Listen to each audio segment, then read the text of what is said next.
Whether you're a parent, guardian, educator, or mentor, we can all agree that sometimes it can feel like you're holding the weight of the entire world on your shoulders.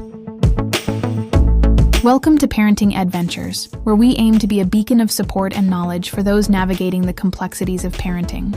Each episode, we bring on experts to walk us through the most pressing issues facing families, with evidence-based, practical strategies. And if school struggles are part of the puzzle, check out how Tutor Teach can help. Now, let's dive into the episode. Today, we are honored to welcome two extraordinary guests who have touched millions of lives through their work. Patrice Karst, the brilliant author behind the beloved children's book, The Invisible String, joins us to share the story that has become a timeless classic for coping with separation, loss, grief, and so much more. Inspired by her own experience as a single mother comforting her young son, Patrice's heartfelt words have helped countless families feel connected even when apart. We're also joined by Dr. Dana Weiss, co-author of the Invisible String workbook. Dana is a licensed marriage and family therapist and board-certified art therapist with over 20 years of experience helping children and families navigate complex emotions. Together, Patrice and Dana have created a workbook full of creative activities that foster connection, build self-esteem, and celebrate the power of love. In today's episode, Patrice opens up about the inspiration behind the Invisible String and the incredible impact it has had on readers around the world. Dana shares how she used the book in her therapeutic practice and dives into the science of how art and writing activities can help children process their big emotions. Stay tuned to hear from the minds and hearts behind the Invisible String. This is an episode you won't want to miss.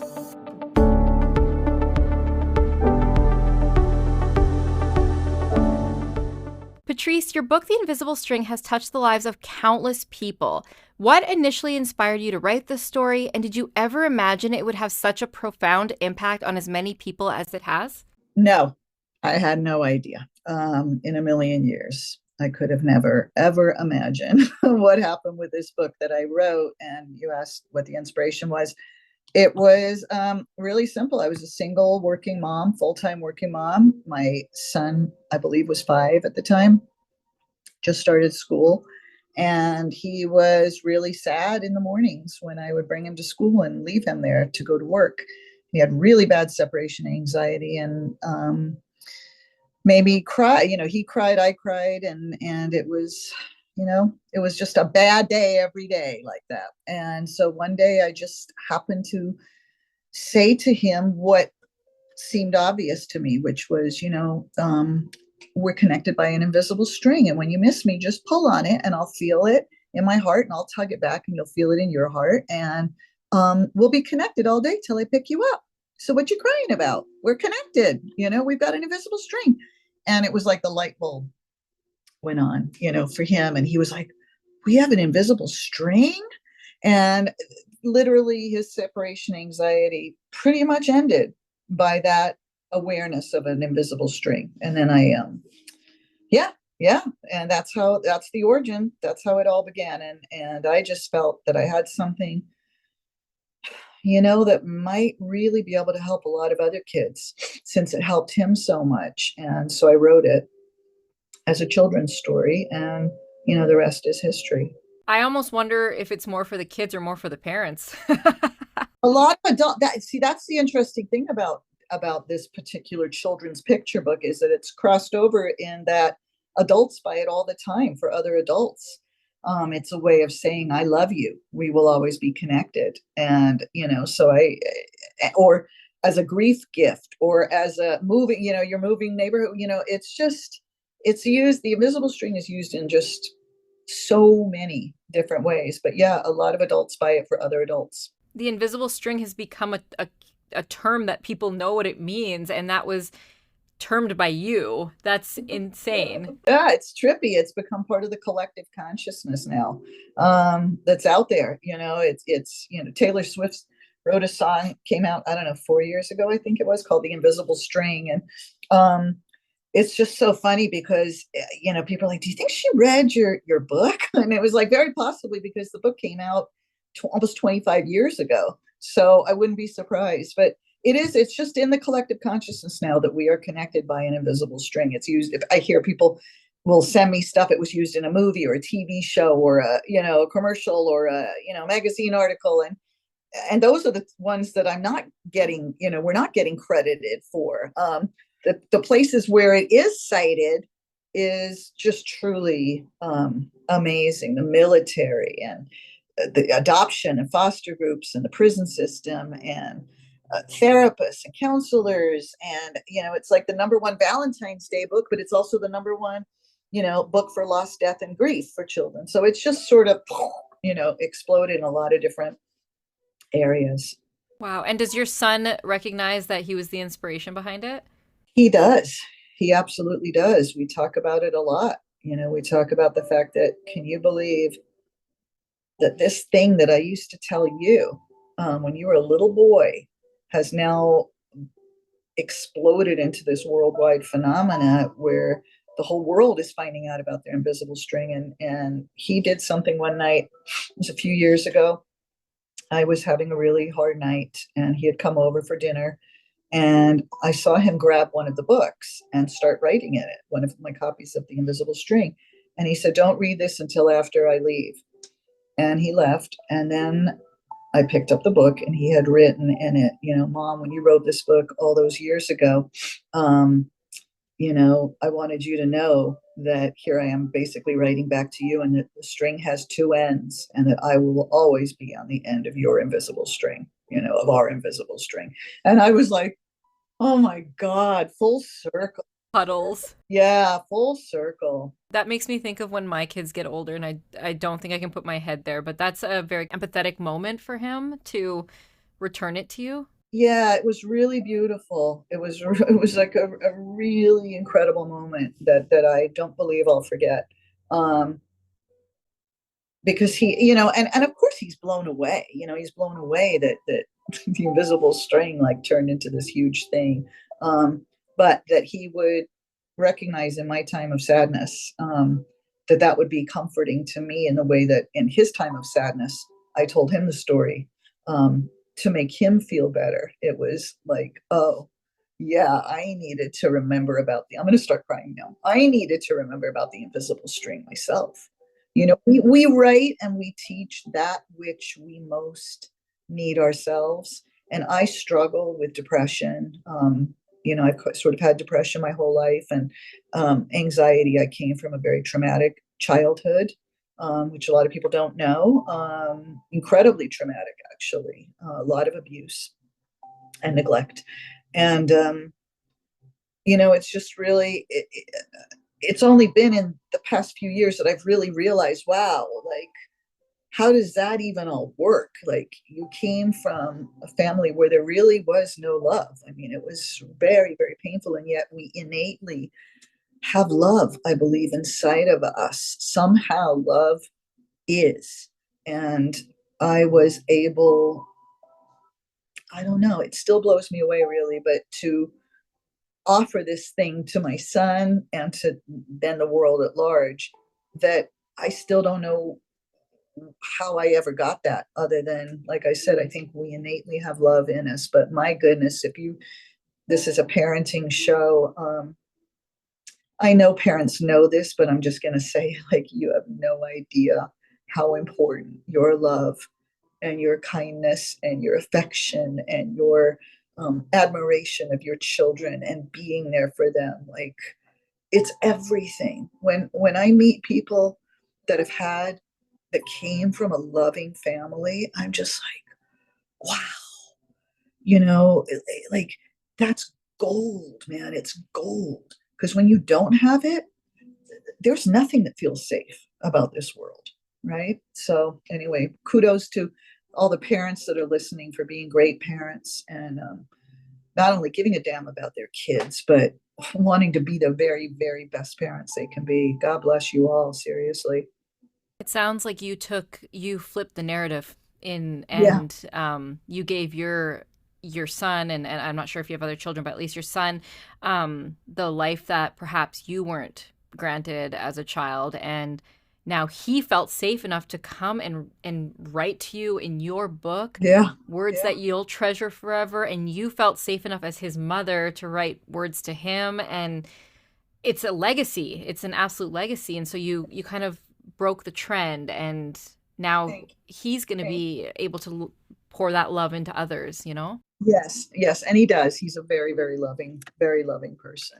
So thank you. Thank you for letting me get a little choked up sometimes, because it really is pretty profound, the whole story, and how, it's just changed so many people's lives all over the world. It's hard for me sometimes to even like take it all in. There's been children that have been buried in their caskets with the invisible string. The parent chose to bury. I mean, there's been every kind of story you could imagine. I get letters every week, many letters. And it's almost like each letter I'll say, oh, I could never get a letter that would be this profound. And then the next one comes, and then the next one. And from, the invisible strings in 20 different languages now. So I get letters from, all over the place.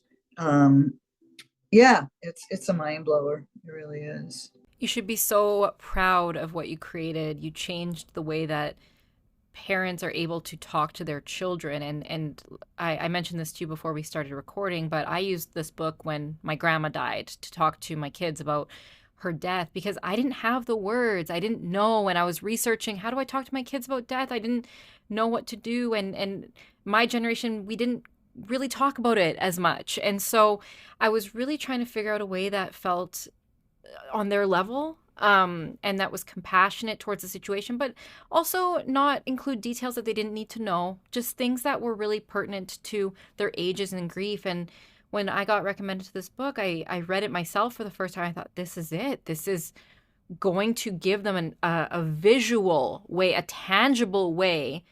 And not only that, but, they think about it like, okay, so if I'm not allowed to sleep with the dog, we're still together. Or if I'm at a sleepover, I'm still with you. And so it was really, they were able to start relating it to other parts of their life. But Thank you. Thank you. And interestingly, there's only one page in the whole book that alludes to death, It's so, who knew that it would then be, such a big book in the grief world. And I had to basically fight the publisher, who did not want there to be a spread in the book about death.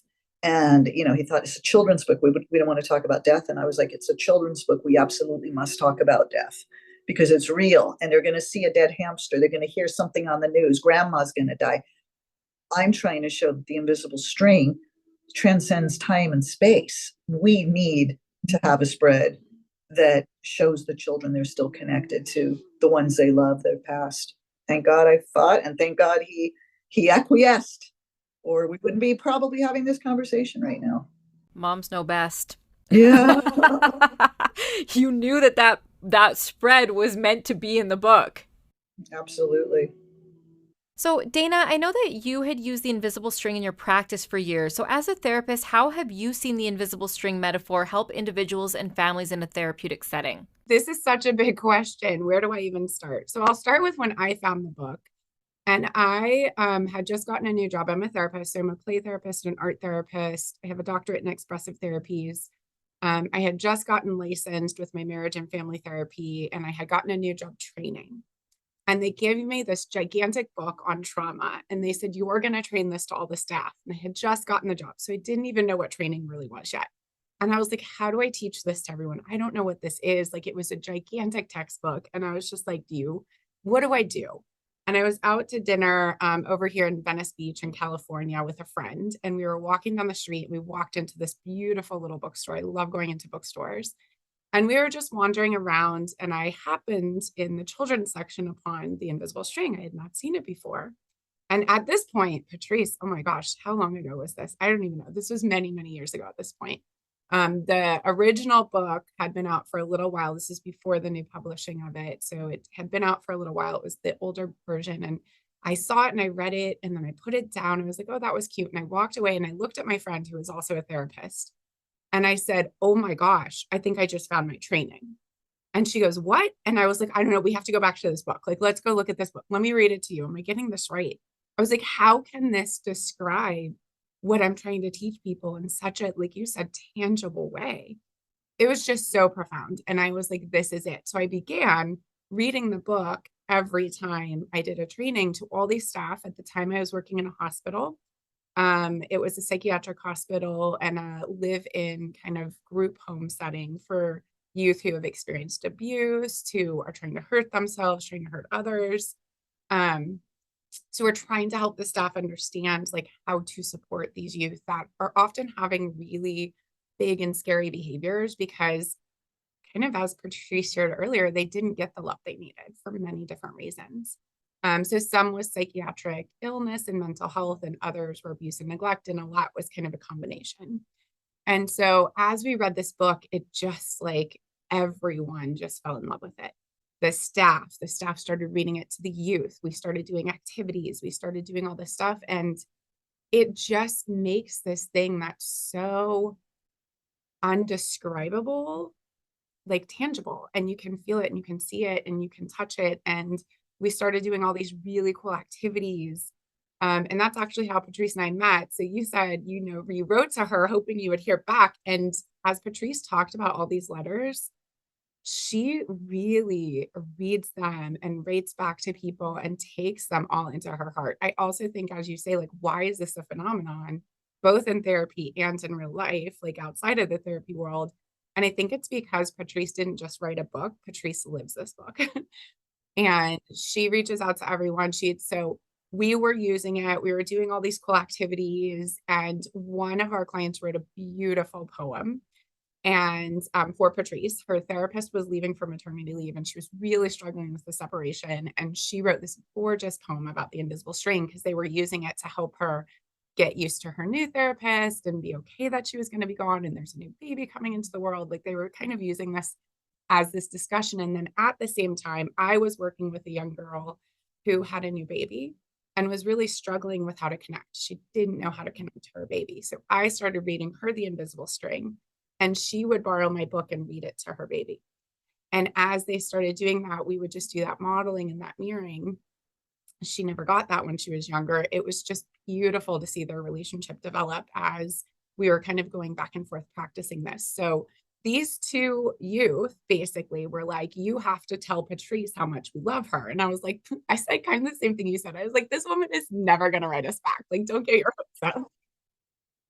I was like, she's a famous author. Like, just don't get your hopes up. Like, sometimes people like that don't write us back, but we'll just let her know. So, like, I sent her an email and she wrote me back in a day. And I was like, what? Like, same probably as you felt. I was just like, no way. And then that's where Patrice and I's relationship really started because I had, at this point, I think Patrice, we had talked about, I had read the book to over 5,000 people through all the trainings I had done. Those 5,000 people had shared it and done work, and we had all these activities. And that's really where we kind of created the Invisible String workbook to take the message even further, to give people not just the story, which is amazing on its own, but also activities and things they could do alongside of it.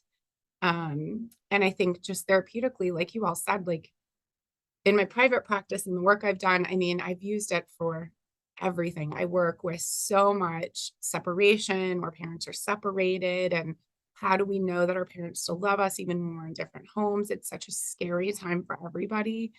Grief and loss, I mean, that's one of my both personal and professional kind of specialties now. And I mean, just all across the board. It's such a powerful book. It gives so much hope. It gives so much just comfort and safety, and using it for all that. And yeah, I just think it just says what you want to say, but don't know how to. I think Patrice just has a beauty of being able to take these big, scary things and package it in a way where you still hear the realness of it, but you also feel comforted. You just touched on so many other ways the book can be used. Postpartum depression is now finally being talked about. But also even just during the pandemic, the amount of grief that came from the pandemic, and, doing holidays without people that you usually saw, and things like that. This book, it's so evergreen. It's so relatable. And I love that so many people use it as a tool for different things. And also what I love is, Patrice, how humble you are and how of an honest and true person you are, because in the world of vanity that we do live in right now, a lot of people don't answer their emails, or they're too busy or important and whatnot. And you're all those things too. But you do take the time, and I don't think you understand how much of a mountain mover that is for people. I just think that all of those attributes of who you are show in your book, and the humble nature of who you are, Patrice, shows in your book, so much so that it's used as a therapeutic tool, and it touches on so many different topics. I just think that's amazing. I don't think that's seen very often. Thank you so much. Yeah, I'm just the same. I'm the same person I was that wrote the book, and I try to come from love, as much as I can. And when the book got published, I remember I said to myself that anyone that ever writes me a letter, I'm going to write them back, because for someone to actually take the time out of their busy lives to write an author, to take their time, and especially now, 25 years ago is when the book first came out, 24 years ago. And now people are even busier than they've ever been before. And people write me long, compelling emails, sending me pictures of their families or their animals and this and that. And I don't know. I just feel like the least I can do is write them back. And in a way, when I do that, I develop an invisible string to them, right? We now have an invisible string, the person that's written to me. And so I almost feel like I've got these beautiful love ambassadors that are out in the world spreading the message of the invisible string. And it does give them a thrill, when an author actually writes back to, people seem very moved by it. I assumed that all authors would do that, but apparently not. So on that note, I'm curious, what are some of the most touching or surprising ways readers have shared their connection to the book with you? Are there any reader stories that stand out to you? There's been, I couldn't even begin, from military families talking about how it helped their children get through their loved one's deployment, to stories where a child is going to be passing, has childhood cancer, and the whole family reads the book together before the child dies so that they'll all be in agreement and know that they have invisible strings. I've gotten a lot of those kind of letters from people that were dying. I've had letters from moms that were dying of cancer and different things, telling me that a big part of the what they've done with their families is reinforce that they will always be with them through the invisible string by reading the story while they're still alive. I mean, that's what I mean when I say that the letters, each one is more powerful than the one before. There's just been so many, I wouldn't even, know how to pick. Chaplains telling me, their congregations are so moved by the book. Forensic police officers telling me they've gone to the scenes of murders and had, they deal with the families afterwards, and, they use the book. Divorce lawyers, you name it, every letter, love is the medicine, and this book is a book about love, pure and simple. It's about love and how powerful love is. So there's every story under the sun. We were doing a podcast about sleep therapy, and the book came up because the therapist said, I use the invisible string in my therapy to say, it's okay if mommy and daddy or whoever is not in your room with you when you fall asleep, because we're attached by the invisible string. So even something as simple as teaching your kids how to sleep, this book is a tool for. And so absolutely, yeah, it's a big bedtime recommended for children, for helping them get to sleep and feel safe during the night. Wow. You had mentioned that you've heard from prisoners who've related to the book. Oh, yeah. Well, the book, The Invisible String, is used by a lot of prison organizations, where they'll have the incarcerated family member read books out loud, and then they send those recordings to their families, to the children, so the children can still hear their parent reading to them at night. And the invisible string is used all the time for that. So yeah, it's a big book in the prison system. 25 years later, and it still hits the same as the day you wrote it. That's quite something. So, Dana, the workbook incorporates creative activities like art and writing. Can you share why these kinds of activities specifically are so effective in helping children process emotions like separation, grief, and loss? And what is the science behind this? Another amazing question and probably big question, but the best I can say is, especially for children, but all of us, like we often process nonverbally, like our words are kind of secondary. And so, especially for younger children, their play is their talk, their art is their talk. That's really how they communicate. And I can have whole sessions with someone without saying words ever. And we've done some really profound stuff. And there's a lot of research around that. And, as we're talking about grief, as we're talking about trauma kind of does the same thing to our brain, where it's almost like we can't access the words anymore because it's in this like felt sense, which is really, I think, what this book touches on, right? It touches on that felt sense. It gives you this thing where you're feeling it, like you feel it when you read the book. And so as we add those activities, it kind of installs it even more. So as you write, it gives you the language to say the words as you do an art piece, right? Either that art piece can stand alone or it kind of gives you that bridge in between what you're thinking and feeling inside to what you want to say. And I think that's why, when we wrote the workbook, we were really, really, really focused on making sure it was not a therapist workbook. We wanted a workbook that anyone could pick up and do the activities. We wanted that parent that was just struggling and saying, I need something to help my kids be able to pick it up and do some activities with them. We wanted the teacher, the school psychology, anyone from any level. And I know Patrice and I talked a lot about that as we were doing the activities and thinking about what should be in there and researching and trying to figure out what was in there. So a lot of science and kind of all that went into the workbook, but we really wanted to keep that feel of the book where it really could speak to anyone, and anyone could access it. And I think that's also part of that science is that because it is so accessible, it does make it easy for parents who are creative and like activities and like doing activities with their kids to pick it up and do it all the way to, we have a huge following of play therapists that send us different activities they've done. So they take it to a whole nother level. Like they're like, we did a sand tray doing this activity you have in here.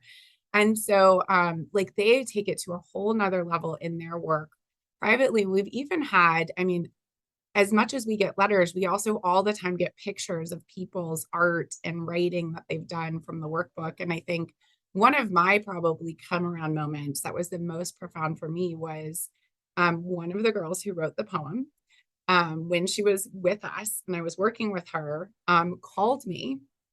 First she wrote me, she emailed me when the book came out. I didn't even know she had my email address. And she goes, oh my gosh, this is me. Cause I couldn't give any information about her in the book. So I just said, I got this poem and it made me reach out to Patrice. She's like, oh, she circled it in her book. She goes, that's me. I'm telling everyone that's me, just so you know. And I was like, you're allowed to, I'm not.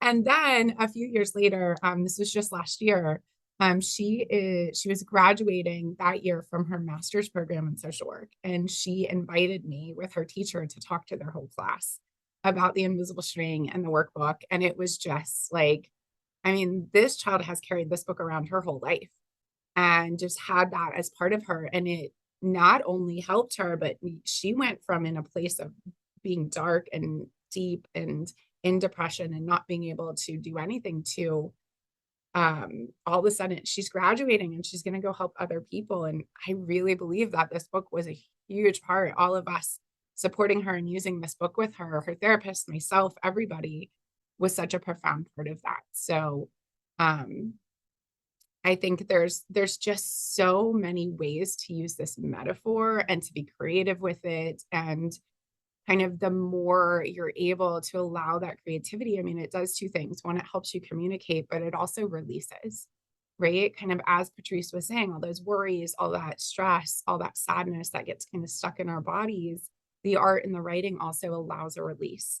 And so then all of that, you get to let go of that. And as you let go of more of that, you get to bring in more of the string and of that metaphor and of the people you're connecting with. So for all those reasons, I think it's amazing how inclusive it is. You said, sometimes it's not through speech that we discover things. And I think that that would really tap into nonverbal kiddos or kiddos who don't know how to express themselves yet. They're still really young and innocent. They don't have the words. And so the invisible string it doesn't have an age to it. It doesn't have to be, spoken word. And also the story itself it's not tedious to read to a child or as an adult. It's really straightforward yet abstract. And so you can really take it how you take it, and everyone's imagination starts running wild when you're thinking about it, the way that it's written. And so, Patrice, I love how when you wrote it, you didn't put paragraph upon paragraph and try and explain every little piece in it, that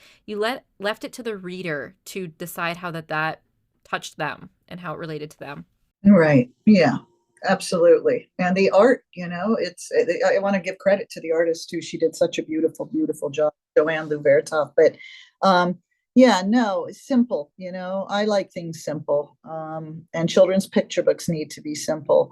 And it's almost, the old adage that less is more is really appropriate here. Let the children fill in the gaps, let it be the conversation starter. But yeah, it's interesting because if I chose to sit down today and write another invisible string, I wouldn't be able to do it. At that time when I wrote it, I knew nothing about how to write a children's book. There's all these rules. It's supposed to be 32 pages and you have a plot change and, pay this spread here. And I didn't know any of that. I just wrote it. I wrote it as it came to me. And thank goodness I didn't have all the rules, or it may not have, it may have turned out very, very different. But yeah, I think people like the simplicity.